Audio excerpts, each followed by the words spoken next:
Mimpi besar dimulai dari sebuah ketulusan. Teguh menyampaikan kebenaran. Lagi nama Jokowi, memang Jokowi barangkali memang rekam jejaknya cukup baik, kemudian dia punya pengalaman. Hampir stabil di untuk semua kategori, dia nomor satu di semua ya. aspek kita Jokowi mengungguli. Itu yang menarik, barangkali juga ada Jokowi efek karena barusan punya momentum memenangkan pertarungan di Pilkada DKI. Dalam survei Poltreking Institute pertengahan Desember 2013 lalu, responden masih menempatkan Gubernur DKI Jakarta Joko Widodo dengan elektabilitas capres tertinggi. Apa sesungguhnya keberatan Anda dengan lembaga survei lain yang kemudian akhirnya mengumumkan hasil quick count-nya yang berbeda dengan hasil quick count Anda yang tidak jadi ini? Saya kira adalah bagian dari komitmen ya, saya menjaga profesionalisme, saya memutuskan untuk tidak mempublikasikan itu dengan berbagai macam pertimbangan tentunya. Walaupun akhirnya sayang sekali tidak jadi dipublikasikan, tapi kami sudah mempublikasikannya di Metro TV, iya, Mas Hanta. Betul, substansinya sama saja malam hari ini, bahkan poltreking spesial malam hari ini langsung dari Najwa Shihab. Khusus untuk Hanta Yuda, Jokowi 53,37%, Prabowo 46,63%. Terima kasih Mas Hanta Yuda. Faktor apa yang membuat memang Sandiaga Uno dengan Anies Baswedan ini memiliki faktor kuat untuk bertarung dengan Ahok Jarot? Ketika Sandiaga Uno berpasangan dengan Saifullah atau Sandi dengan Yusril dan sebagainya, itu margin jarak dengan Pak Ahok dan Pak Jarot itu relatif jauh. Tapi ketika Anies bergabung dengan Sandiaga Uno, ketemu dengan Pak Ahok Jarot, itu di angka margin of error. Lembaga survei Poltreking Indonesia kembali merilis hasil temuannya menjelang pemilihan kepala daerah DKI Jakarta 2017. Hasil survei Poltreking, elektabilitas pasangan calon gubernur dan wakil gubernur DKI nomor urut 2 dan 3 mengalami tren kenaikan. Untuk Anies Baswedan Sandiaga Uno dengan dukungan 31,50%, disusul pasangan Basuki Cahayapurnama. Capres paling kuat atau terkuat baru sampai sekarang hanya ada dua.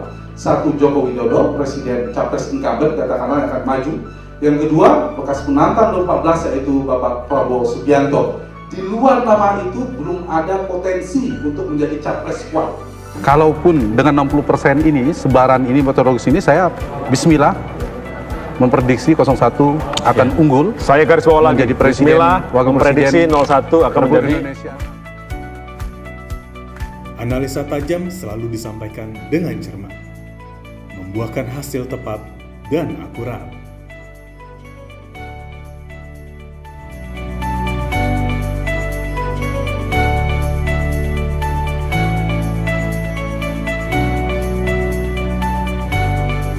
Nilai-nilai kemanusiaan terus ditanamkan, tanpa henti menebar ribuan kebaikan.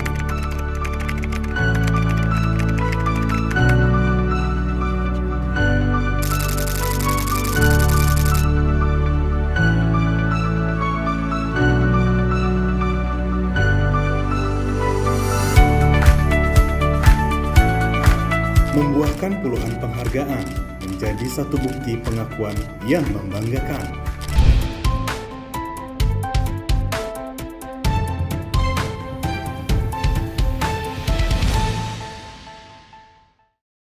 Assalamualaikum warahmatullahi wabarakatuh. Selamat siang, salam sejahtera untuk kita semua. Pemirsa Poltreking TV, kembali lagi kali ini dalam rilis temuan survei Poltreking Indonesia, peta kekuatan elektoral Capres-Cawapres di Provinsi terpadat Jawa Barat. Kali ini saya, Mas Duri, peneliti utama Poltreking Indonesia, bersama Mas Arya Budi, Direktur Riset Poltreking Indonesia.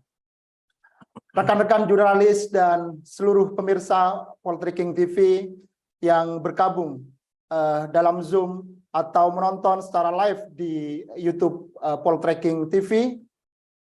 Kali ini Poltreking Indonesia akan menyajikan temuan terbarunya. Setelah kemarin kita juga sempat melakukan rilis survei nasional yang kita rilis pada Sabtu kemarin dan seperti tersiar di banyak media, hasilnya sudah kita ketahui bersama. Nah, kali ini Poltreking juga melakukan pendalaman survei di Jawa Barat sebagai salah satu daerah terpadat yang ada di Indonesia, provinsi dengan DPT tertinggi. Nah, sebelum masuk ke dalam temuan survei yang dilakukan oleh Poltreking Indonesia, saya ingin menyampaikan kepada seluruh teman-teman jurnalis untuk mengisi link absensi ya di chatbox Zoom yang sudah disediakan oleh teman-teman dari Poltreking Indonesia, atau scan barcode di tampilan layar yang bisa teman-teman akses secara langsung, karena nanti tim akan membagikan rilis temuan sekaligus press release dari rilis yang dilakukan oleh Poltreking Indonesia. Sebelumnya kita akan masuk ke dalam pengantar atau bagian pendahuluan dari survei yang dilakukan oleh Poltreking Indonesia. Saya ingin mempertegas kembali bahwa Poltreking Indonesia melakukan survei secara khusus di Jawa Barat dengan sampel 1.000 responden, dan pengambilan datanya dilakukan pada 25 September sampai 1 Oktober 2023. Jadi datanya masih sangat fresh dan menggambarkan peta politik terakhir yang terjadi di Jawa Barat. Nah, ini adalah latar belakang kenapa kemudian Poltreking Indonesia melakukan survei di Jawa Barat, karena secara DPT Jawa Barat merupakan provinsi dengan DPT terbesar, DPT terpadat. Ada sekitar 35 juta lebih pemilih yang ada di Jawa Barat. Kalau dalam skala nasional ada sekitar 17,6% kontribusi pemilih atau suara yang ada di Jawa Barat. Tentu sumbangan atau kontribusi dari Jawa Barat akan sangat menentukan pergerakan kekuatan politik elektoral dari para capres, cawapres ataupun partai politik di dalam pemilu 2024 mendatang. Ada 3 hal yang jadi konsen atau yang diukur di dalam survei Poltreking kali ini di Jawa Barat. Pertama, kita mengukur elektabilitas calon presiden, kemudian elektabilitas calon wakil presiden, dan mengukur elektabilitas partai politik. Ini adalah 3 temuan penting yang nanti akan disajikan di dalam rilis kali ini. Nah, kita masuk ke dalam metodologi.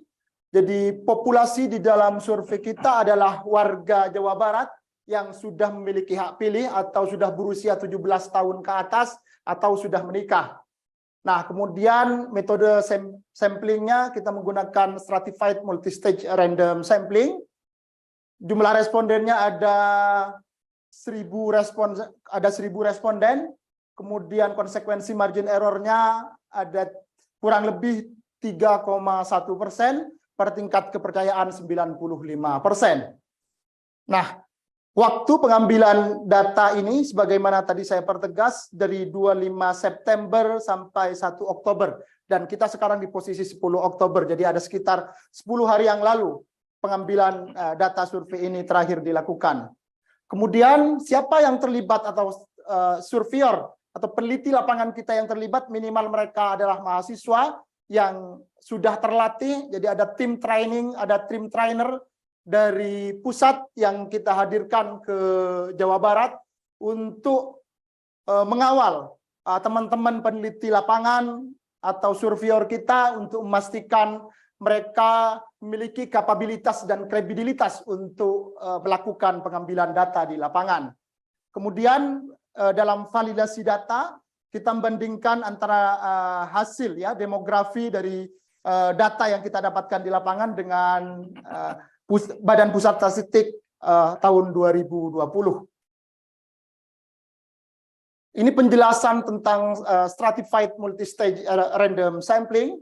Jadi populasi pemilih dikelompokkan berdasarkan kabupaten kota, kemudian dipilih secara berjenjang di masing-masing kabupaten kota. Nah, poin pertama ada PSU. PSU di dalam survei ini adalah tingkat desa atau kelurahan yang dipilih secara proporsional, secara acak di seluruh kabupaten kota yang ada di Jawa Barat. Kemudian dari masing-masing kelurahan atau desa terpilih, didaftarkan daftar RT yang ada di sana untuk kemudian dipilih 5 RT terpilih di setiap kelurahan. Dan dari masing-masing RT terpilih kita akan memilih 2 KK sehingga kemudian akumulasinya ada 10 responden nanti di masing-masing kelurahan. Dari setiap KK tersebut nanti kami acak lagi lewat Kislit sehingga kemudian ketemu dengan responden di lapangan. Nah, ini model penarikan sampel yang dilakukan oleh Poltreking Indonesia.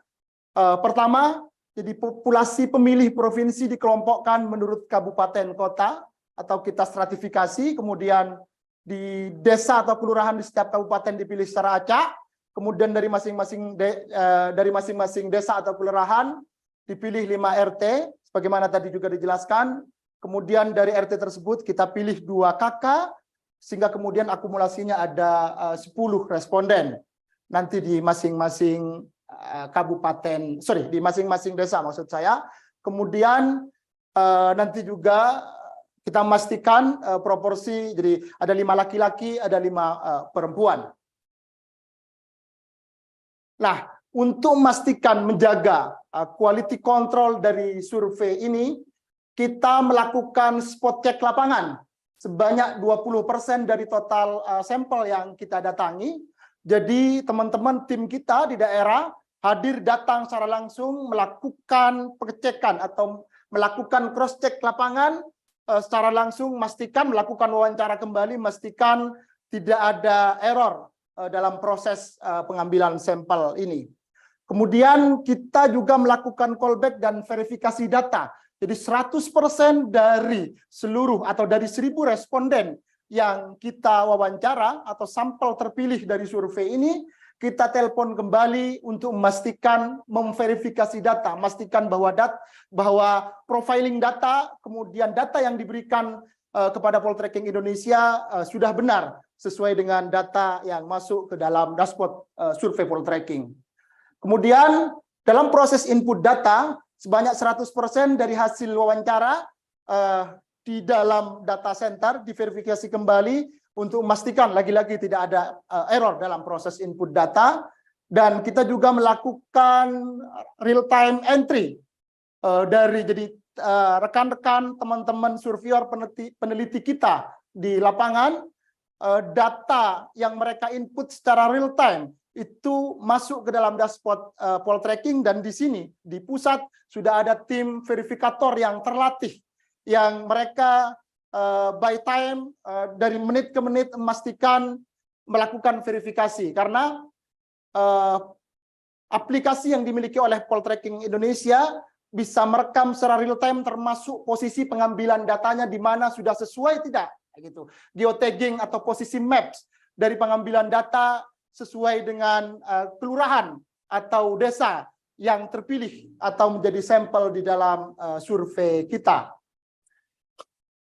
Nah, dalam proses validasi sampel seperti tersaji di dalam tabel ini, tidak ada perbedaan yang signifikan. Tadi di awal saya menjelaskan bahwa konsekuensi margin error dari survei ini ada sekitar 3,1%. Kalau kita perhatikan misalnya dari data ini, nah ini populasi untuk jenis kelamin atau gender ya, kemudian ini sampelnya, jadi tidak ada perbedaan yang signifikan. Kemudian dari sisi agama misalnya juga tidak ada perbedaan yang signifikan gitu antara sampel dan populasi yang ada. Kemudian dari sisi representasi wilayah juga sama, tidak ada perbedaan yang signifikan, sehingga secara metodologis survei ini bisa dipertanggungjawabkan dan insya Allah menggambarkan peta konstelasi politik terakhir yang ada di Jawa Barat. Nah, rekan-rekan media, seluruh pemirsa Poltreking TV, kita akan masuk ke dalam temuan utama dari survei ini, yang setelah ini akan disampaikan secara langsung oleh Direktur Riset Poltreking Indonesia, Mas Arya.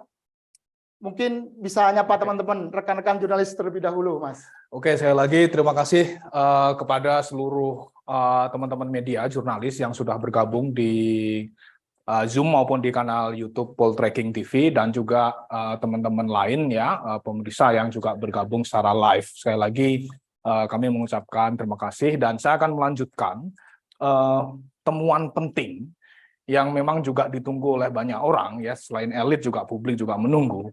Nah, tapi sebelum itu saya ingin tegaskan bahwa praktis seluruh pengambilan data yang kita lakukan berusaha untuk mewakili Jawa Barat. Ya, jadi 1.000 responden itu benar-benar secara random itu kita ambil sesuai prosedur sampling yang kita lakukan. Nah, itu penting karena potret Jawa Barat praktis krusial dalam, sekali lagi sudah disampaikan oleh Mas Ruri, dalam peta elektoral 2024 karena proporsinya yang terpadat ya 17,6% kalau kita hitung menggunakan 204 juta pemilih secara nasional. Nah, jadi hasil elektabilitas berusaha untuk memotret itu di Jawa Barat, dan 1.000 juga kami tidak menggunakan oversampling dan seterusnya, jadi kami berusaha sebisa mungkin memotret populasi di periode survei ini. Tolong dicatat, di periode survei, karena kita nggak tahu dalam beberapa hari ke depan akan ada pendaftaran capres-cawapres dan juga ada mungkin deklarasi sebelum pendaftaran ya, cawapres terutama ada 2 yang kita masih menunggu, jadi tentu akan ada dinamika. Jadi sekali lagi saya tegaskan, ini adalah potret di periode survei, yaitu pada akhir September ya, sekitar 2-3 minggu yang lalu. Nah, pertama saya akan menyampaikan elektabilitas calon presiden, dan ini saya pikir juga ditunggu oleh banyak orang, bukan hanya di Jawa Barat, tapi mungkin di seluruh Indonesia.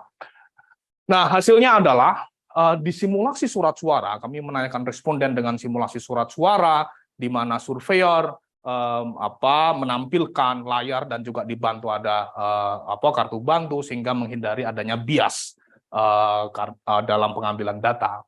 Nah, hasilnya adalah Prabowo Subianto 44,2%, jauh di atas 2 kandidat yang lain. Yang kedua ada Anies Baswedan 25,0% dan Ganjar Pranowo 21,8%. Jadi kita cek satu persatu, praktis Prabowo ke Anies Baswedan jaraknya hampir 20% ya, sekitar 19%. Nah, jika kita cek kemudian Anies ke Ganjar, itu jaraknya juga sekitar 3, ya, kalau nggak salah sekitar 3,2. Nah, artinya memang sudah di luar margin. Jadi secara metodologi memang Prabowo masih unggul ya, apalagi jika kita flashback ke 2019 di mana Prabowo sudah kontes di sana, kemudian ada 2014 sudah kontes di sana, Prabowo mendapat suara hampir 60%. Tentu tidak mengagetkan dengan angka ini.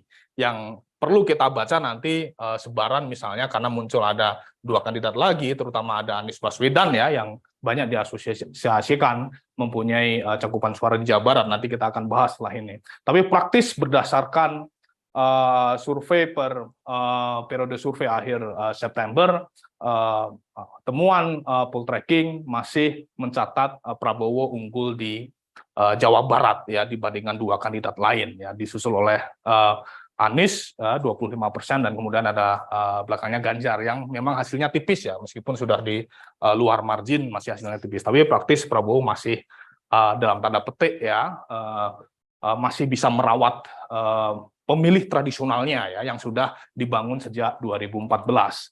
Nah, tapi yang penting adalah kami juga melakukan survei di bulan Juni. Jadi jika kita cek pergerakannya, Prabowo Subianto naik sekitar 5,7% ya, dari 38,5% ke 44,2%. Kemudian Anies Baswedan itu naik sekitar 3%, 22 di bulan Juni, kemudian 25 di bulan September akhir. Kemudian ada Ganjar Pranowo juga naik 20,2 di bulan Juni dan juga 21,8 di bulan September. Nah, garis besarnya adalah praktis ketiga kandidat mengalami kenaikan tingkat keterpilihan atau elektabilitas. Nah, yang berbeda adalah kenaikannya berbeda. Nah, dari Prabowo ini kenaikannya 5,7, kemudian Anies 3, dan Ganjar 1,6%. Nah, sekali lagi tentu tidak mengagetkan jika Prabowo unggul di sini, karena memang suara yang sudah dibangun sejak 2014. Persoalannya nanti adalah bagaimana Anies Baswedan kemudian mampu, dan Ganjar juga mampu mengkapitalisasi suara di Jawa Barat, karena kita juga perlu memetakan Jawa Barat itu meskipun provinsi terpadat, di sana juga tidak tunggal. Ya, ada beberapa wilayah yang krusial untuk kita petakan, sehingga topik tema rilis kita adalah peta politik elektoral di Jawa Barat. Dengan kenaikan ini petanya seperti apa? Berdasarkan wilayah aglomerasi, ya, batas-batas kabupaten kota maupun wilayah kulturalnya, karena ada beberapa karakteristik pemilih yang agak sedikit berbeda dari satu wilayah ke wilayah yang lainnya. Nah, hasilnya adalah jika kita pecah Jawa Barat itu menggunakan tradisi pembagian berdasarkan aglomerasi, ya, batas-batas sebuah daerah itu masuk perkotaan, daerah, kemudian kultural. Jadi yang misalnya dia daerah dengan tradisi Sunda yang kuat, dengan tradisi pelabuhan dan seterusnya, ada megapolitan, Pantura, Bandung Raya, Priangan Timur, dan Priangan Barat. Jadi megapolitan itu adalah daerah di mana dia menjadi kota-kota satelit dari ibu kota, ya. Ya, meskipun secara klasik Bogor sebagian masuk Priangan juga, tapi dalam banyak kasus karakter pemilihnya itu lebih banyak dijelaskan sebagai pemilih-pemilih urban, karena dia menjadi kota penyangga dari ibu kota. Banyak warga di sana yang bekerja di ibu kota dengan eksposur informasi, literasi, dan seterusnya yang agak berbeda dengan daerah lain. Nah, Pantura ini adalah kawasan yang dekat dengan pelabuhan, ya, ada Cirebon, ada Purwakarta di sana, Subang, dan seterusnya, yang itu juga karakternya berbeda, ya, karena Pantura kita tahu adalah praktis juga menjadi bagian dari jalur distribusi logistik dan seterusnya, masyarakat terekspos dan berbeda juga. Nah, Bandung ini juga agak berbeda, dia masuk di dalam, ya, meskipun secara tradisi dia pada awalnya masuk Priangan juga. Nah, tapi Bandung menjadi jantung atau titik pusat gravitasi kekuasaan di Jawa Barat, ya, karena banyak kantor ada di sana, pemerintahan, pusat pemerintahan dari gubernur dan juga salah satu titik bisnis juga. Nah, kemudian ada Priangan Timur, ya. Priangan itu sebenarnya daerah penggunaan di Jawa Barat yang juga bisa kita bagi, ya. Ada Priangan Timur, ada Ciamis, Garut, Tasik, kemudian ada Priangan Barat itu Cianjur, Sukabumi, dan kota Sukabumi. Nah, praktis berdasarkan pembagian ini kita berusaha untuk menghindari bias pemetaan, karena jika kita breakdown berdasarkan provinsi, biasnya akan terlalu tinggi, ya. Margin errornya melambung terlalu tinggi, sehingga akan sulit dibaca meskipun angkanya terbaca, terlihat, gitu. Nah, praktis sekali lagi dalam membaca angka ini margin errornya bukan lagi 3,1%, ya. Jika kita hitung menggunakan proporsi 1.000 responden dengan rentang pembagian 5 wilayah antara 12-27%, ya, margin errornya bisa jadi sampai 10%, bervariasi tergantung jumlah. Nah, saya akan mulai membahas satu persatu dari pembagian wilayah ini. Jika kita cek di daerah kota-kota penyangga ibu kota yang kita sebut dengan megapolitan, praktis Prabowo kuat di sana, ya. Di sini ada Bekasi, Depok, Bogor Raya. Nah, meskipun kandidat yang lain juga lumayan tinggi, ada Ganjar Pranowo, 29, kemudian ada Anies. Nah, agak imbang di Pantura, di mana Prabowo Subianto dan Ganjar bersaing kompetitif di sana, ya, meskipun angkanya sedikit unggul di Prabowo, tapi sebenarnya kita sulit untuk menentukan siapa yang unggul, dan itu memang Pantura salah satu menjadi basis Jokowi juga jika kita mengecek, ya, dan basis PDIP jika kita mengecek di angka tahun 2019 maupun 2014 tentu tidak mengagetkan. Nah, di Bandung Raya mirip seperti di daerah kawasan megapolitan, ya. Prabowo unggul di 40,7%, kemudian ada Anies di sana yang juga lumayan tinggi, ya. Ganjar sangat kecil, ya, sekitar 10,2%. Nah, agak signifikan Prabowo mayoritas di Priangan, ya, baik Priangan Timur maupun Priangan Barat, ya. Kawasan Jawa Barat yang mempunyai kontur geografis pegunungan dan dikenal sebagai basis secara kultural Pasundan ya, Sunda. Nah, itu angkanya 53,2 di Prabowo, kemudian ada Anies 23, berselisih tipis dengan Ganjar. Di Priangan Barat ada Cianjur Sukabumi, Prabowo lebih signifikan lagi, ya 66,1%. Ada Anies yang masih agak lumayan 22,9%, kemudian Ganjar sangat kecil, bahkan di bawah 10. Jadi praktis dari dari 5 pembagian wilayah ini, Prabowo masih memimpin di beberapa daerah, terutama di Priangan. Agak kompetitif di utara, Priangan itu di selatan, ya. Jawa Barat di utara itu masih kompetitif, ya. Nah, sementara di bagian tengah, ya, Bandung Raya, Prabowo sedikit memimpin, ada di megapolitan, ya, di daerah-daerah penyangga ibu kota masih agak memimpin. Nah, ini gambaran peta per periode survei, ya, akhir September. Kita nggak tahu sekali lagi dalam beberapa hari terakhir, karena dinamikanya bisa kencang, apalagi ada variabel cawapres yang bisa jadi mengubah peta ini. Next. Nah, jika kita cek head to head atau simulasi dua kandidat antara Anies dan Ganjar, masih unggul Anies, ya, 32,5%, 30,9%. Karena tidak ada nama Prabowo, kemudian tidak jawabnya. Responden yang menjawab sangat tinggi, ya, 36,6%. Dugaan kami tentu sebagian suara Prabowo belum terakomodasi sepenuhnya di dua kandidat ini, ya, meskipun Anies juga tinggi di sana, ya.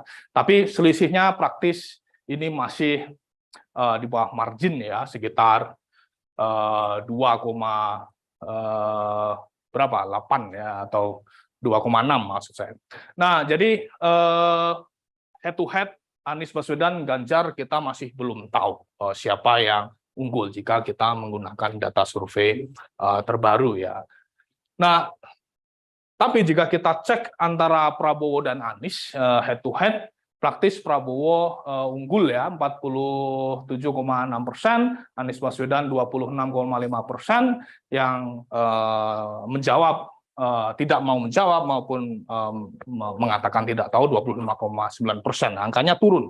Jadi sebagian angka Ganjar masuk ke Prabowo, sedikit angka Ganjar masuk ke Anies, tapi lebih banyak ke yang tidak tahu tidak jawab jika kita mau telusuri lebih jauh lagi. Tapi praktis Prabowo masih unggul di Jawa Barat, meskipun ada kandidat yang diasosiasikan mengakomodasi pemilih yang anti Jokowi misalnya karena mengusung tema perubahan di sana. Dan Jawa Barat kita tahu langgam politik Prabowo, ya, 10 tahun yang lalu 14-19 itu adalah diametral dengan Jokowi. Tapi kehadiran Anies belum cukup mampu untuk mengimbangi atau mengalihkan dari pemilih Prabowo, ya, karena praktis jaraknya masih sangat tinggi, ya, jauh di luar margin, ya. Karena di atas 20% jika kita cek jarak dua kandidat. Nah, terakhir adalah terkait dengan head to head antara jika teman-teman flashback ke rilis Surnas kita di level nasional itu Prabowo dan Ganjar sangat kompetitif, ya. Tapi di Jawa Barat praktis Prabowo memimpin, ya, 48,3% dibandingkan Ganjar Pranowo 24,5%, ya, 27,2 menjawab tidak tahu atau memang tidak menjawab. Nah, jadi gap-nya juga agak lebih lebar dari Anies, ya, tadi sekitar 20%, kemudian sekarang ada sekitar 24, ya, sekitar 24% jika kita cek head to head antara Ganjar dan antara Prabowo dan Ganjar. Nah, itu adalah peta capres, ya, di Jawa Barat. Jadi nanti di akhir kami akan meng-highlight beberapa implikasi dan temuan dari yang kami presentasikan. Tapi kita coba cek dulu calon wakil presiden, karena itu juga sedang dicari terutama oleh dua poros, ya, yaitu poros Prabowo dan Ganjar, dan kedua juga sedang diotak-atik oleh para elit ya menjelang beberapa hari di bulan politik ya, bulan Oktober, yaitu pendaftaran capres cawapres, dan akan ada mungkin deklarasi cawapres juga di beberapa hari ke depan ya, mungkin tinggal hitungan hari saya pikir. Nah, hasilnya adalah dari 11 nama, jadi 11 nama itu juga tidak jauh berbeda dari komposisinya, komposisi namanya itu mirip dengan Surnas yang kita rilis kemarin ya. Nah, tapi hasilnya di Jawa Barat sangat berbeda dari Surnas. Nah, di Jawa Barat tidak mengagetkan Ridwan Kamil ya, Gubernur Jawa Barat yang sudah habis masa jabatannya ya untuk periode pertama, sangat tinggi ya, 30,4%, kemudian Erick Thohir 14,5%, Muhaimin Iskandar 13,0%, Sandi Uno 9,1%, Agus Harimurti 8,1%. Ada 4 kandidat di Jawa Barat yang kompetitif menurut persepsi publik, pilihan publik. Nah, elit tentu akan mempunyai kalkulasi berbeda, tapi ada kandidat lain yang juga kami rekam, cuman angkanya tidak terlalu tinggi, ada Mahfud MD, Gibran, Andika, Puan, Erlangga, dan Hovifah ya, dari rentang sekitar 1%, 0, sampai sekitar 3% sebenarnya di dalam margin semua. Nah, jika kita cek dari 11 ini memang praktis beberapa nama itu di dalam margin ya, margin error 3,1% ya. Nah, sementara Ridwan Kamil memimpin jauh ya, hampir bahkan lebih dari 2 kali lipat dari kandidat kedua ya, di angka 30,4%. Ini di 11 nama calon wakil presiden yang bisa jadi masih menjadi menu dari para elit pimpinan partai untuk memasangkan dengan capres yang sudah ada. Nah, di 10 kandidat dengan asumsi Gibran batal untuk bisa dicalonkan ya, karena MK tidak mengabulkan permohonan uji materi soal usia, sehingga praktis kami memotret 10 nama ya dengan asumsi itu, meskipun Gibran beberapa hari terakhir muncul di dalam menu cawapres di elit partai di poros Prabowo ya, tapi dengan asumsi MK tidak mengabulkan, RK masih unggul di angka 32,0%, disusul Erik, kemudian 14,9%, Muhaimin Iskandar 13,1%, ya angkanya naik, kemudian ada Sandi Uno ada 9,2%, Agus Harimurti Yudhoyono 8,4%, sisanya masih mirip ya, ada Mahfud 3,2, Andika 2,0%, Puan 1,4, Erlangga 1,1, Khofifah Indar Parawansa 0,5, ya tidak tahu tidak jawab 14,2%. Jadi sekali lagi angka ini masih Nah, angka ini antara satu kandidat dengan kandidat lain praktis masih di dalam margin error 3,1%, ya sangat kompetitif, dan RK masih sangat mendominasi peta cawapres di Jawa Barat, ya persepsi publik terhadap cawapres, dan tidak ada yang mengagetkan karena dia gubernur di Jawa Barat yang juga dianggap berprestasi, meskipun beberapa hari terakhir sebagai list daftar nama semakin kian redup ya sebagai bacawa pres. Tapi kami rekam di dalam survei ternyata angkanya masih tinggi. Nah, itu adalah peta cawapres. Sekali lagi ini adalah persepsi publik ya, dan ini publik di Jawa Barat sebagai kota terpadat. Ya, sebagian masuk dalam kalkulasi elit, sebagian juga bisa jadi itu dievaluasi oleh elit. Tapi kami sampaikan peta cawapres yang bisa jadi nama-nama ini akan dideklarasikan dalam beberapa hari ke depan menjelang pendaftaran.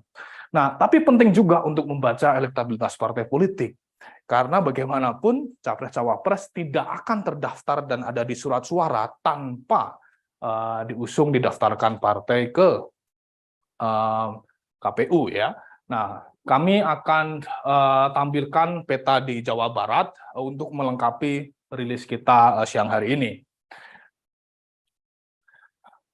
Nah, Di Jawa Barat praktis Gerindra masih kuat ya di angka 21,2%, kemudian ada PDIP di 17,6%, partai lain di bawah 10% ya, dan banyak di antara partai-partai ini yang ada di dalam margin juga ya. Lah, ada Golkar 8,2%, Nasdem di Jawa Barat 7,4%, PKS di Jawa Barat ya 7,3%, ada PKB 6,7%, PAN 6,5%, Demokrat 3,9%, P3 2,4%, Perindo 1,3%, PSI 1,0%, dan beberapa partai lain praktis di bawah 1%. Jika kita menggunakan asumsi threshold 4% dan margin of error 3,1%, sebenarnya partai-partai ini punya potensi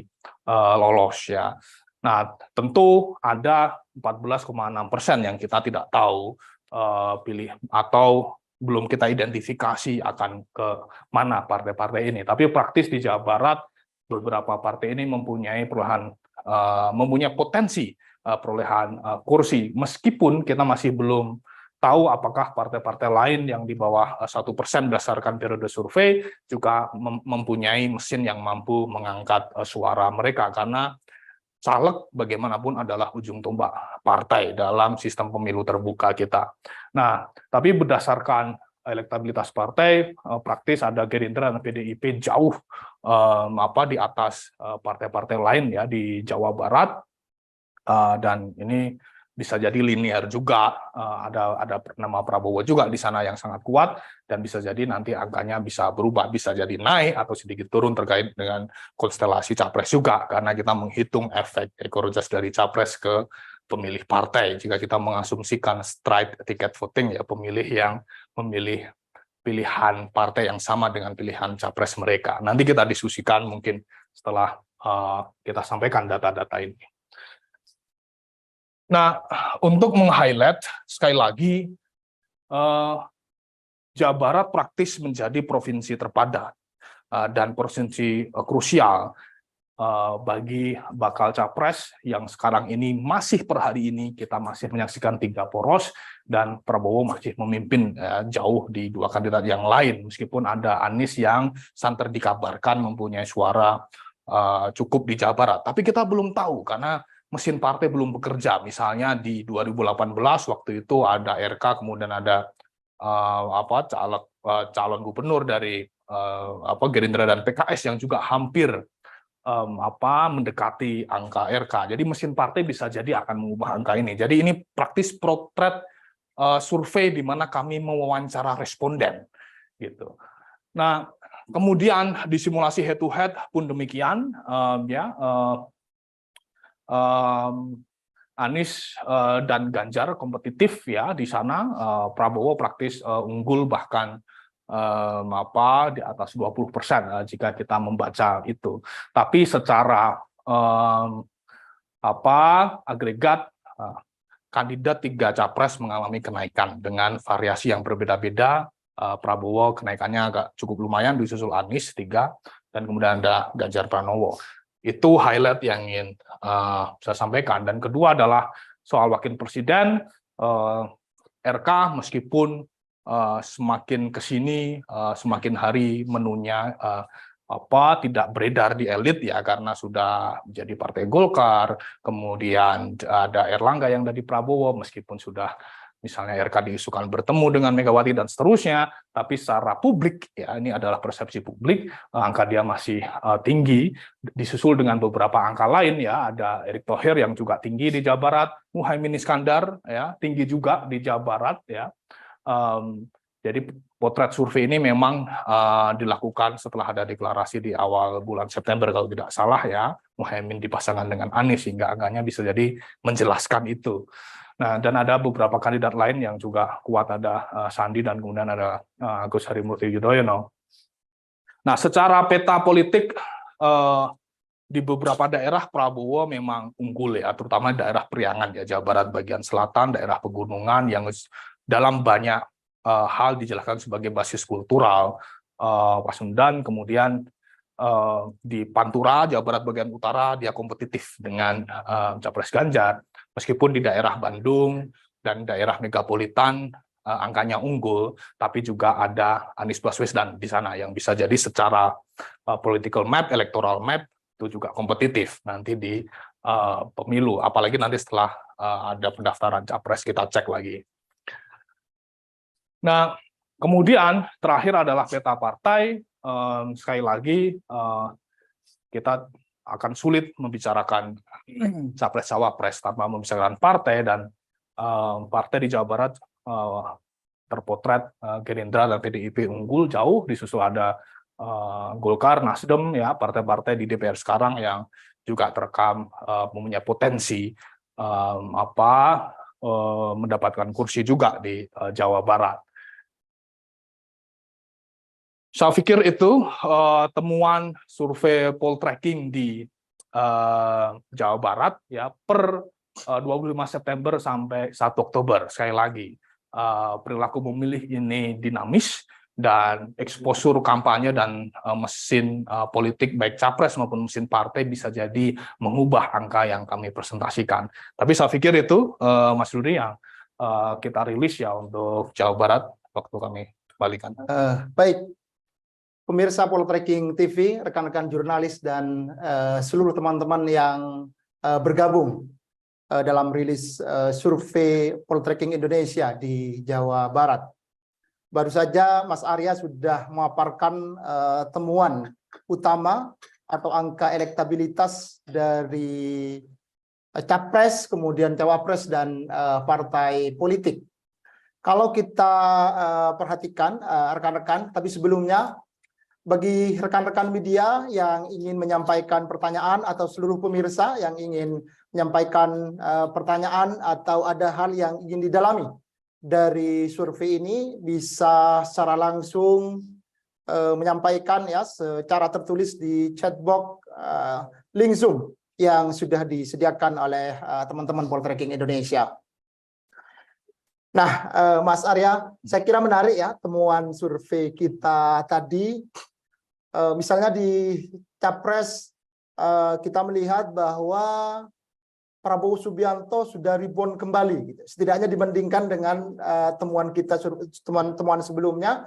Kemudian paling signifikan kenaikannya juga dibanding 3 capres yang lain.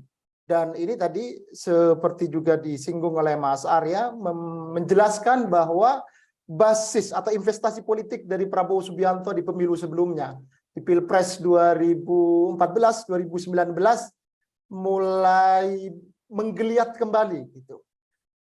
Dan kita lihat misalnya di survei kita sebelumnya juga Prabowo Subianto ya di urutan pertama, meskipun selisihnya tidak terpaut terlalu jauh dengan Ganjar, tetapi Jawa Barat atau temuan survei kita mempertegas bahwa di Jawa Barat ternyata Prabowo Subianto masih unggul gitu.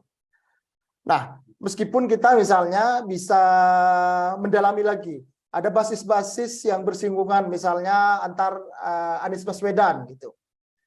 Dia juga didukung oleh PKS yang secara elektoral cukup kuat dan sebelum RK sempat memegang kursi gubernur di sana gitu. Dan tentu secara politik masih menjejak dan mengakar di sana. Kemudian ada basis keislaman misalnya yang secara kultural atau basis Islam modern ya di Jabar misalnya, ada irisan-irisan yang mungkin itu juga bersinggungan dengan Prabowo Subianto gitu. Dan tentu di sisi lain ya, meskipun tadi sempat dijelaskan, sempat meredup, ada Ridwan Kamil misalnya yang sempat dilirik oleh Ganjar ya, setidaknya yang tergambar di banyak pemberitaan, sempat dilirik meskipun belakangan sempat meredup. Nah, ini tentu tidak lain karena kekuatan Jawa Barat itu sebagai lumbung suara terpadat atau DPT terpadat di Indonesia gitu. Nah, tapi melihat peta politik terbaru seperti tersaji di dalam temuan survei Poltreking, nah kira-kira apa konsekuensi politik dari temuan survei ini terhadap konstelasi atau perolehan di tingkatan nasional kira-kira Mas Arya. Apakah variabel cawapres tadi masih sangat menentukan untuk menggait suara di Jabar atau ada pertimbangan lain mungkin di Jawa Timur misalnya, kemudian barangkali juga di Jawa Tengah gitu. Ya, itu Jawa Barat tentu provinsi penting karena dia praktis 17,6% dari populasi nasional 204 juta. Nah, implikasinya bisa dua.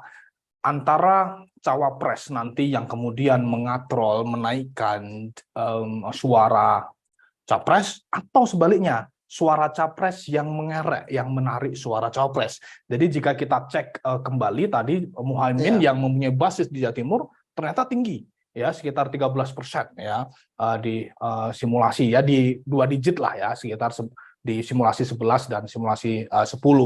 Nah, itu bisa jadi itu juga terkontrol oleh popularitas Anies di Jawa Barat. Jadi jika kita cek kembali, kita dalami misalnya pemilih Anies bisa jadi memang juga dia mempunyai preferensi terhadap Muhaimin karena memang sudah dideklarasikan secara publik, secara masif beberapa minggu sebelum periode survei ini diambil. Jadi bisa juga mekanisme itu terjadi. Jadi pasangan capres-cawapres itu belum tentu mekanismenya adalah cawapres yang memberi insentif elektoral ke capres, tapi bisa juga capres yang memberi insentif elektoral ke cawapres di beberapa wilayah daerah. Kita nanti cek juga ya di Jawa Timur ya. Insya Allah juga akan kita rilis di beberapa waktu terdekat ke depan. Itu bisa jadi mekanisme itu terjadi juga. Belum tentu cawapres yang memberi insentif, tapi juga capres yang memberi insentif elektoral. Dalam istilah klasik misalnya di Indonesia disebut dengan duit tunggal misalnya. Jadi pasangan capres-cawapres itu saling berkontribusi satu sama lain. Ada kekuatan capres yang kuat di daerah tertentu, misalnya di sini ada Anies di Jawa Barat, ada Prabowo, yang bisa jadi menyokong kekuatan pasangan di daerah di mana cawapres tidak kuat. Begitupun sebaliknya, cawapres yang kuat di daerah tertentu, nanti misalnya ada Caimin di Jawa Timur, menyokong kekuatan pasangan. Di sana ada Anies, sehingga secara agregat suara pasangan itu adalah pemilih yang suka cawapres, yang memilih cawapres dan capres. Jadi implikasi temuan survei ini adalah bahwa baik capres maupun cawapres itu penting dalam peta spasial berdasarkan provinsi ya, karena ada provinsi yang kuat, yang lemah berdasarkan capres, cawapres pun demikian, ada yang kuat dan lemah. Nah, itu yang kemudian penting untuk kita baca dalam, karena sekali lagi ini adalah bulan politik. Jadi tanggal 10 KPU membuka pendaftaran, 25 ditutup, dan sekarang kita sudah masuk Oktober, tanggal 10 Oktober, maksud saya tadi 19 dibuka ya, sekarang 10 Oktober, 19 dibuka pendaftaran. Nah, dalam durasi sampai 25 tentu akan ada, mungkin bukan kejutan ya, karena praktis semua orang sudah bersiap dengan deklarasi, pendaftaran, seremonial di depan KPU dan seterusnya. Tetapi yang menjadi kejutan adalah nama-nama yang kemudian akan dideklarasikan dan didaftarkan. Nah, sekali lagi itu akan sangat mempunyai implikasi elektoral berdasarkan basis spasial ya, di Jawa Barat, dan Jawa Barat sekali lagi juga tidak tunggal ya, ada utara di sana, ada Pantura, kawasan Pantura, kemudian ada di selatan, di sana ada kawasan pegunungan selatan tengah ya, daerah Priangan, kemudian ada yang juga menjadi basis-basis dari ibu kota penyangga di Jakarta ya, Depok, Bekasi, Bogor dan seterusnya. Nah, peta-peta itu juga bervariasi ya, meskipun survei kita praktis masih menunjukkan Prabowo unggul di beberapa tempat terutama Priangan, tapi angka dia tidak melampaui 50% di daerah kota-kota satelit penyangga yang kita sebut megapolitan tadi, dan juga misalnya di kawasan Bandung Raya, di sana juga tidak terlalu tinggi. Nah, di Pantura apalagi, itu sangat kompetitif, ada Ganjar Pranowo di sana. Kita nggak tahu apakah nanti cawapres Ganjar mampu menambal beberapa suara di kantung-kantung berdasarkan aglomerasi dan kultural. Pun demikian dengan cawapres Prabowo yang akan dia pilih juga akan menambal beberapa suara yang lemah, misalnya tadi di Pantura, jika kita memotret, zoom in Jawa Barat ke dalam beberapa wilayah aglomerasi kultural gitu. Jadi ada implikasi-implikasi elektoral yang yang penting ya di Jawa Barat sebagai provinsi terbadat dalam pemilu kita ya dari tahun ke tahun selanjutnya. Oke, menarik. Nah, kemudian kalau kita dalami misalnya, tadi sudah menjelaskan soal konsekuensi cawapres misalnya soal mendongkrak tidak misalnya secara elektoral dan seterusnya. Nah, dari 3 cawapres ini, jadi kira-kira apa yang perlu diantisipasi oleh mereka dalam konteks memperebutkan suara di Jabar? Nah, sekarang muncul tren ya, selain cawapres itu ada tim sukses yang bukan hanya dia mempunyai fungsi manajerial eksekutor dalam bergeraknya mesin pemenangan, tapi juga dianggap mampu menjadi vote getter. Nah, itu juga tentu menjadi penting ya, karena apalagi dalam pendaftaran capres-cawapres kan bukan hanya kandidat yang didaftarkan. Setahu saya ada visi misi yang juga harus menjadi berkas di sana dan juga susunan tim sukses yang ada di sana. Nah, itu tentu juga penting untuk dibaca ya, apalagi beberapa poros ya dari elit-elit partai yang sekarang ada tripolar itu di 3 poros juga sedang melakukan ya tes ombak, uji publik dengan statement-statement nama-nama disebut bukan hanya sebagai cawapres, terutama untuk Ganjar dan Prabowo ya yang masih mencari, tapi juga nama-nama sebagai ketua tim ses. Nah, membaca respon publik seperti apa dan seterusnya itu juga mereka lakukan. Nah, itu tentu juga penting untuk dicek. Kedua adalah mesin pemenangan. Mesin pemenangan itu kan ada banyak ya, selain basis-basis pemilih yang kemudian mengkristal menjadi basis-basis relawan, juga ada mesin partai. Nah, Jawa Barat ini, jika kita cek di Pilkada 2018, waktu itu RK berkompetisi dengan 3 kandidat lain, 4 kandidat, kandidat di bawah RK yang diusung oleh Gerindra dan PKS mampu memepet RK yang di banyak survei waktu itu berjarak agak lumayan, tapi hasilnya tipis. Nah, tentu meskipun Prabowo agak unggul di sini ya, tentu harus waspada dengan mesin partai yang solid ya, dan kita tahu meskipun ada partai lain yang juga punya mesin yang bagus, tapi PKS di Jawa Barat praktis mempunyai mesin yang cukup solid ya, efektif untuk menjaring suara. Ya. Jadi angka ini adalah angka responden yang kita datangi ke rumah dan kita wawancara. Dalam durasi sampai Februari 14 itu ada cukup banyak exposure yang diterima oleh responden. Bukan hanya yang dia lihat, tapi yang di mana dia ditemui, didatangi oleh orang, door to door dan seterusnya, yang bisa jadi mengubah angka-angka keterpilihan ini dalam beberapa minggu ke depan ya, sampai Februari, meskipun ada momentum pendaftaran, kemudian ada momentum kampanye, sebelum pendaftaran ada momentum deklarasi, itu juga menjadi variabel-variabel yang menciptakan shocks ya, electoral shocks, jadi kejutan-kejutan yang mampu mengubah perilaku pemilih yang awalnya ragu-ragu, kemudian dia merasa yakin, oh karena cawapres yang saya inginkan dideklarasikan misalnya. Yang sebelumnya tidak pasti ini 2 pasangan atau 3 pasangan, oh pasti Anies tetap maju misalnya. Nah, deklarasi pendaftaran itu terlepas dari mesin juga menjadi variabel. Jadi ada beberapa kalender pemilu, kalender momentum politik yang bisa jadi mengubah peta pilihan responden. Ya, meskipun dalam tradisi teori mengubah belum tentu efektif ya, tetapi meyakinkan pemilih yang awalnya misalnya agak kompetitif di survei nasional kita, misalnya Ganjar dan Prabowo, dia memilih di antara 2, tapi karena momentum politik, mesin, dan seterusnya, kepastian terhadap pilihan bisa jadi muncul, dan itu akan mengubah angka. Nah, itu variabel-variabel yang bisa jadi mengubah pilihan-pilihan atau sedikit mengubah angka keterpilihan dari para kandidat saat ini. Oke, baik. Nah, pemirsa Poltreking TV, secara khusus untuk teman-teman rekan-rekan jurnalis yang ingin menyampaikan pertanyaan atau pendalaman terhadap temuan survei Poltreking Indonesia, sekali lagi bisa menyampaikan pertanyaannya lewat chat box link Zoom atau Zoom yang sekarang sedang berlangsung.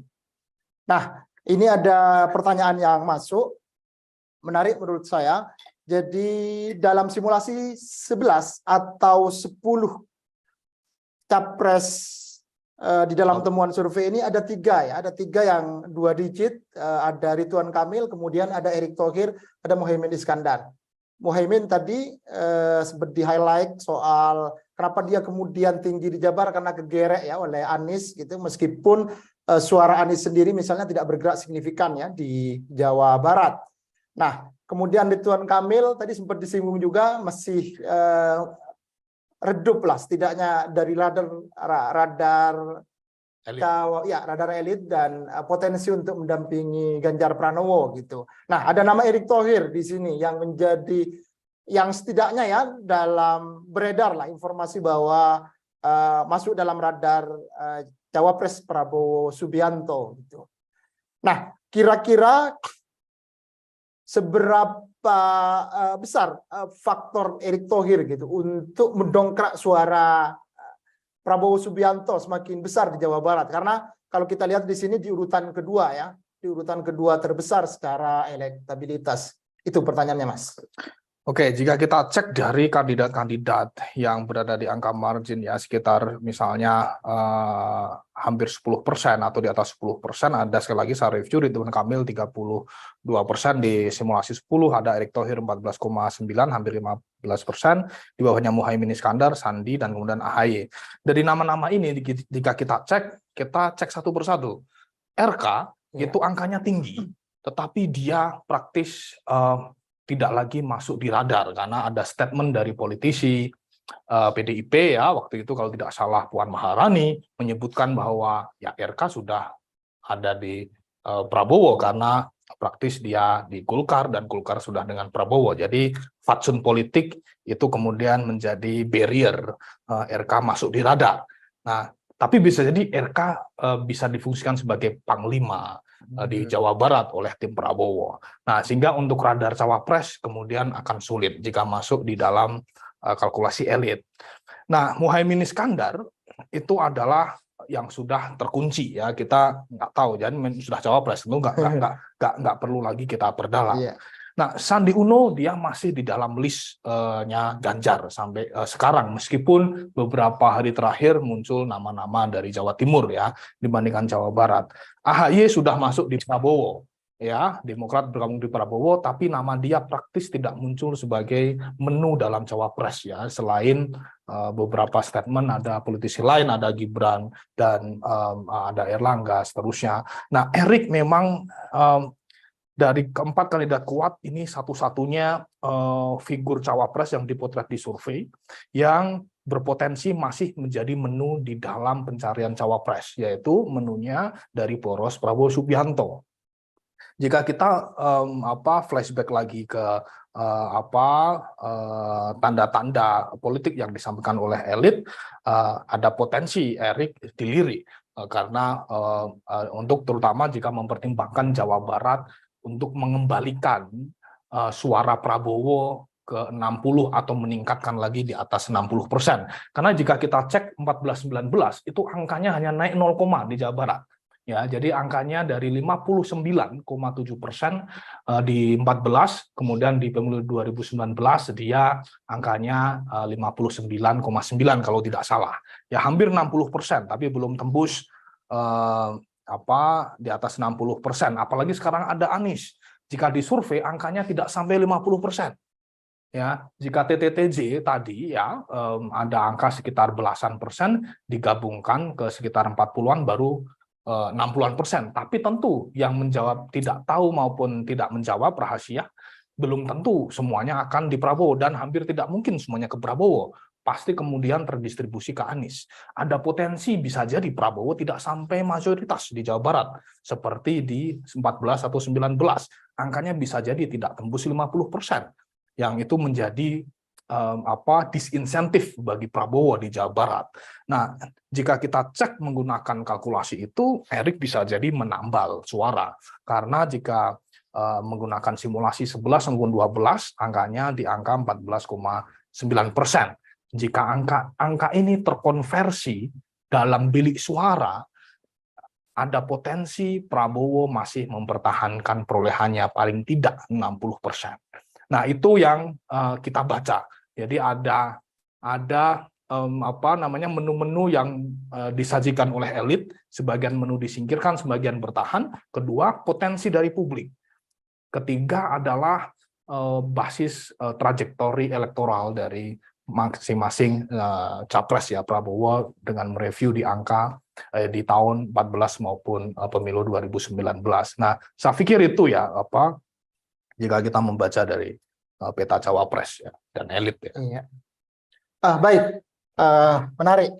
Nah, ada partai politik yang jadi salah satu konsen dari temuan survei Poltreking Indonesia. Ada Gerindra ya dan PDI Perjuangan yang tembus angka 2 digit, ada 21,2%, kemudian 17,6% untuk PDI Perjuangan.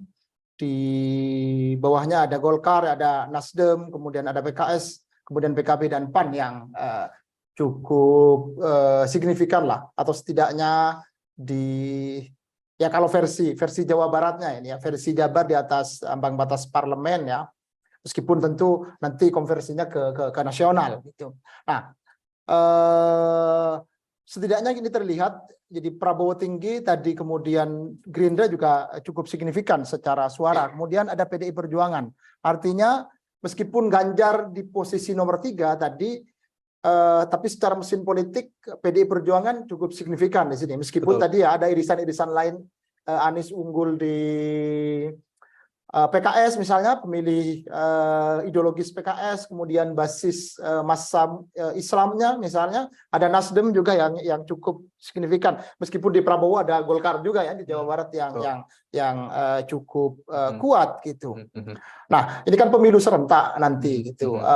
Tentu ada banyak, jadi cawapres berharap dapat sumbangan dari pemilih partai gitu. Sebaliknya partai juga berharap ada konsekuensi insentif elektoral dari koalisi yang dibangun gitu. Termasuk ada Demokrat ya yang baru bergabung misalnya dengan Prabowo Subianto gitu. Nah, dalam konteks ini, nah kira-kira konstelasi politik atau apa konsekuensi kayak gitu dari pemilihan yang serentak, dan bagaimana partai kemudian capres-cawapres ini mengelola kekuatan politiknya, mesin politiknya supaya maksimal tadi. Di satu sisi kan berebut kotel efek, tetapi di sisi lain juga berharap mesin politik bisa bekerja maksimal gitu. Ya, kalau kita cek dari peta partai. Nah, sebenarnya baik Anies, Ganjar maupun Prabowo ini kompetitif ya. Kenapa kompetitif ya? Terlepas dari peta capres ya, kita bicara peta partai dan bagaimana partai mampu menjadi mesin yang efektif bagi poros-poros capres-cawapres nanti. Begitu juga sebaliknya. Tapi saya berangkat dari peta partai. Nah, dari peta partai ini kompetitif kenapa? Pertama, Gerindra itu tinggi di sana. Dan kedua, ada Golkar yang dimana RK sudah ada di sana. Nah, saya lagi Jawa Barat yang dalam banyak kasus itu menjadi salah satu lumbung penting bagi PKS ya. Sebelumnya dia punya gubernur juga di Jawa Barat, dan kompetisi terakhir di Pilgub juga tinggi.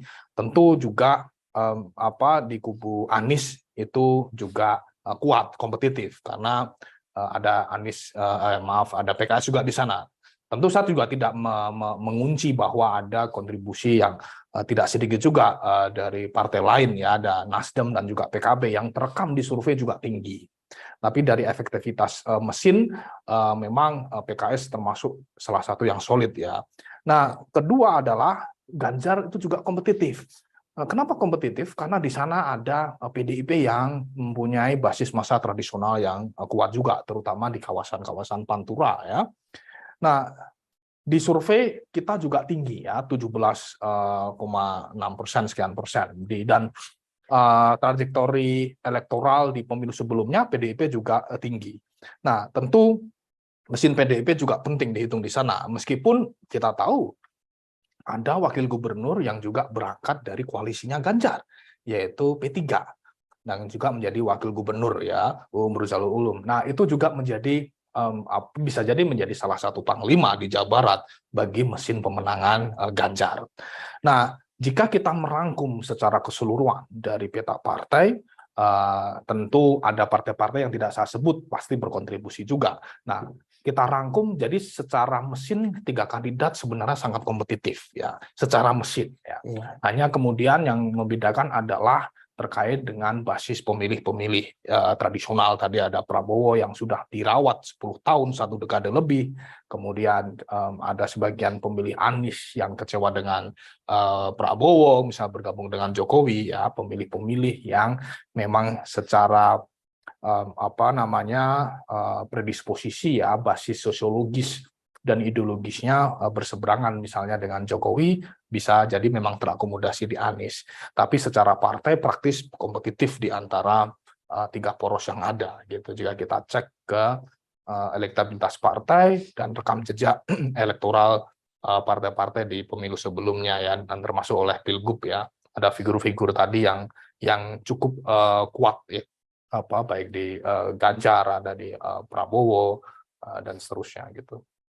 Oke, menarik apa yang dipaparkan, dan dari awal temuan survei poltreking di Jawa Barat, bagaimana tadi disajikan ya di dalam rilis ini, ada 3 capres, kemudian 11 dan 10 cawapres, kemudian ada elektabilitas partai politik, kemudian sebaran kekuatan masing-masing capres cawapres di daerah di basis kultural dan aglomerasi, yang menarik juga untuk kita ikuti peta politiknya.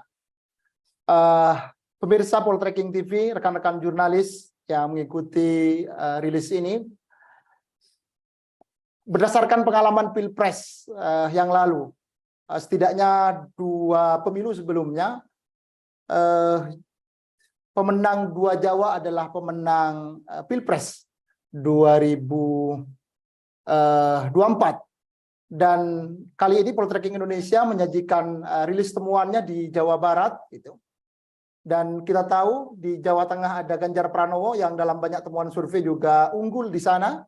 Di Jabar ada Prabowo Subianto yang unggul. Nah, tentu praktis ada Jatim ya, sebagai battleground dan sangat menentukan peta konstelasi politik di tingkatan nasional, dan menentukan atau memiliki faktor yang signifikan di dalam konstelasi politik di Pilpres 2024. Dan tentu nanti konsekuensi 3 putaran misalnya, maksud saya 3 poros, kemudian kalau tidak ada yang mencapai 51%, potensi untuk putaran kedua di Pilpres 2024 mendatang sangat terbuka, dan tentu perebutan kekuatan tadi akan semakin menarik untuk kita cermati dan kita ikuti bersama. Dan Poltreking Indonesia segera, insya Allah juga akan segera merilis temuan surveinya di Jawa Timur ya, Mas Arya. Dan untuk rekan-rekan pemirsa, seluruh teman-teman jurnalis yang bergabung, ikuti terus media sosial dan YouTube Poltreking Indonesia. Poltreking TV insya Allah akan terus menyiarkan temuan-temuan rilis survei Poltreking Indonesia. Dan mungkin insya Allah nanti akan ada program-program menarik terkait dengan bedah data survei ya, untuk membaca pergerakan peta politik yang ada di Indonesia. Tagline Poltreking akurat, kredibel, dan kompeten. Dan Poltreking Indonesia berkomitmen untuk menjaga itu. Terima kasih rekan-rekan jurnalis dan seluruh pemirsa Poltreking TV. Sampai jumpa di rilis selanjutnya. Assalamualaikum warahmatullahi wabarakatuh.